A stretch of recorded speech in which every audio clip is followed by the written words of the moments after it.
Oke guys, sekarang sudah waktunya aku untuk membongkar rahasia yang mungkin dibutuhkan oleh orang-orang yang memiliki kecemasan terhadap penyampaian mereka. Penyampaiannya takut tidak dipahami orang lain lah, atau dia takut untuk mengatakan sesuatu lah, kosakata yang kurang lah, apa segala macem. Ya 20 tahun aku udah merasakannya, ya. Perasaan yang ku rasakan apa? Apakah aku kurang ilmunya? Apakah aku ingatannya emang pendek? Apakah kosakataku emang semiskin ini? Apakah otakku pemrosesannya emang sedangkal ini? Apakah aku memang tidak ditakdirkan untuk menjadi seorang public speaker atau storyteller? Apakah aku emang seminus ini dalam menjelaskan sesuatu? Banyak aku merendahkan diriku sendiri. Ya, karena aku udah lama belajar tuh udah lama. Menulis, membaca, menonton, menyimak, mendengarkan, mengambil pengalaman, journaling, self-talk, dan lain-lain. Itu aku udah lama.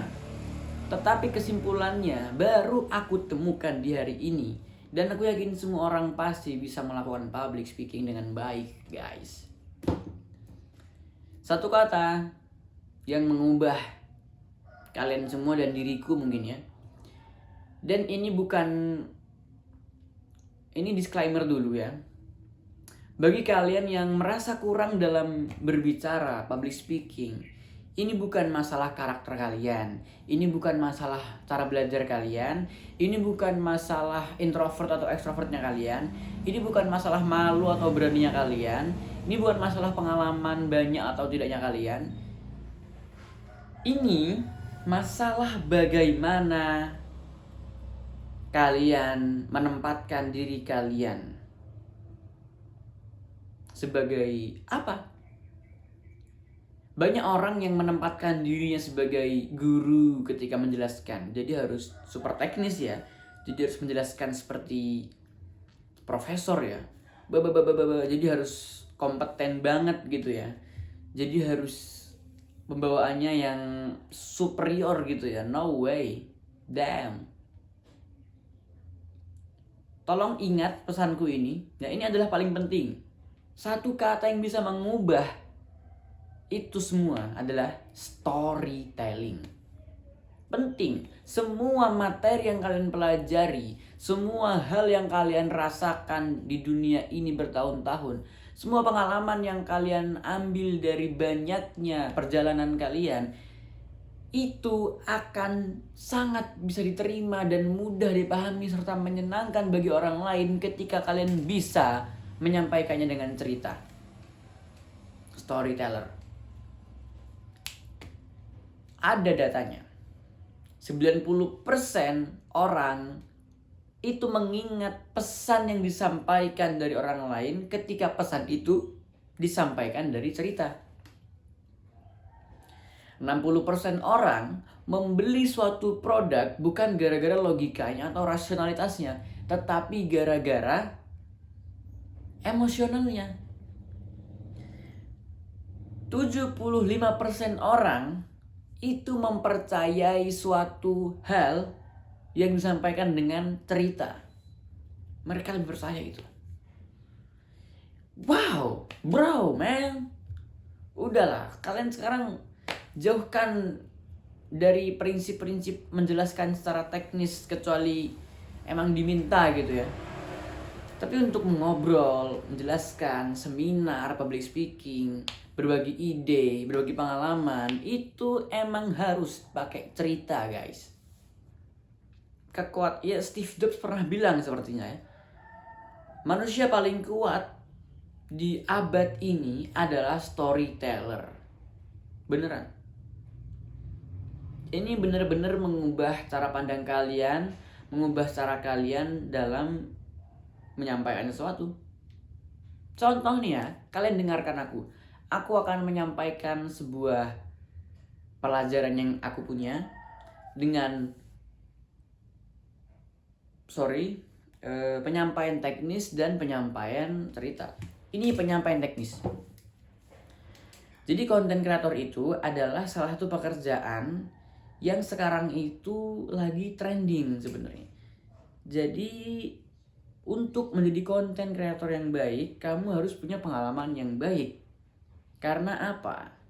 Aku sendiri ya merasakan menjadi konten kreator itu lumayan susah, melelahkan.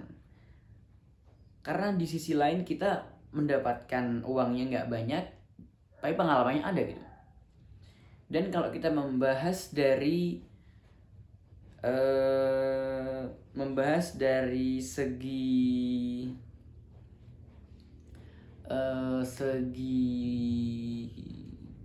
industri konten kreator ini sepertinya adalah industri.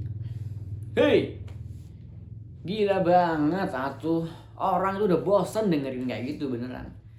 Karena jembatannya tuh nggak dibangun, penyampaiannya nggak dibangun guys. Bahasa itu bukan sekedar alat bicara. Bahasa itu adalah kacamata berpikir. Melalui bahasa kalian akan memiliki pemrosesan, penganalisisan, pemetaan, pola pikir yang bagus, sehingga nanti kita disampaikan otomatis ada film sendiri tuh bagi pendengar, bisa mendengarkan. Itu penjelasan yang teknis. Gua repot jelasinnya, kayak harus mencari bahasa-bahasa yang intelektual lah, harus memaksakan diri menjadi orang yang sok kompeten seperti orang yang pro lah ya kan, yang no way hell. Nah, jangan menjadi pembicara teknis, itu sungguh melelahkan. Resikonya kalau kalian mau menjadi pembicara teknis, ya pendengar kalian ya orang-orang profesor aja, udah jangan ngomong sana udah. Ini kan target pasar kalian adalah semua kalangan gitu loh. Jadi ya ini gue lupa kan tadi yang bicara teknis, sekarang yang pembicaraan storyteller. Bandingkan ini. Ya gue udah ngonten itu sejak SMP. Dulu gue itu gabut, soalnya gue nggak tahu mau ngapain gitu waktu kosong. Belajar pun bosen, temen pun dikit, di kampung pun ngerasa nggak enak. Akhirnya gue ngonten dari SMP sampai sekarang. Pengalaman yang gue dapet udah bertahun-tahun. 7, 8, 9, 10, 11, 12, 8 tahun gue ngonten. Nah, jadi gue udah tahu tuh gimana caranya viral.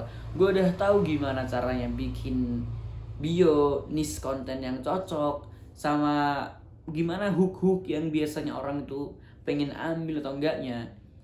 Jadi konten kreator ini menurut gue salah satu pekerjaan yang lumayan bagus lah ya di industri kreatif sekarang.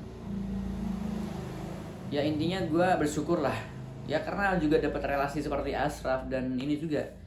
Cuman masalahnya sekarang ya, gue ada kuliah juga nih, jadi gue nggak ada waktu banyak untuk ngerjain project-project yang kalian akan suruh. Bedanya banget lah ya, bedanya banget. Pokoknya dari penyampaian storyteller dan penyampaian teknis, itu kalian akan merasakan sebagai pembicara dan pendengar. Kalian akan merasa ini pendengarnya pak. Waktu kalian bicara teknis nih ya, ini pembicara, ini pendengarnya kayaknya gak paham dah, sama gue juga gak paham. Karena lu berusaha menyampaikan apa yang gak lu bisa gitu. Tapi kalau lu menjadi storyteller, lu akan merasakan hal yang berbeda. Ini pasti pendengarnya sangat antusias nih mendengarkan gue nih. Ini gue juga ngerasain hal yang sama soalnya gue kayak mengalir aja gitu. Oke, ya mungkin inilah kuncinya ya. Kalian harus bener-bener banyak melakukan storyteller. Ini cerita gue aja, makanya gue abadikan sekarang. Mungkin foto profil YouTube-nya akan gue ganti nih. Yang tadi yang tentang kabel BWX sekarang menjadi storyteller BWX. Karena kuncinya cuma satu, menjadi manusia yang kuat dan juga berpengaruh. Story itu guys. Nggak heran lah kenapa banyak orang yang ngefans sama pemain film, ngefans sama YouTuber alur cerita, suka dengan cerita, suka dengan hiburan. Ya karena manusia itu makhluk perasa, makhluk emosional, makhluk yang relatable, manusiawi, makhluk yang ya alami, nature. Mereka membenci hal-hal yang rumit, robot, freak, cringe, tidak familiar dengan otak mereka ya. Kamu harus belajar banyak tentang manusia, guys. Intinya ini adalah video kunci ya untuk kesuksesan tentunya, guys. Bismillahirrahmanirrahim. Semoga kita bisa menjadi manusia yang luar biasa. Mungkin satu pesan terakhir buat kalian dan aku sendiri, banyakin pengetahuan, banyakin wawasan, banyakin pengalaman, bagusin cara bercerita kalian. Udah, itu aja. Bukan latihan public speaking, bro.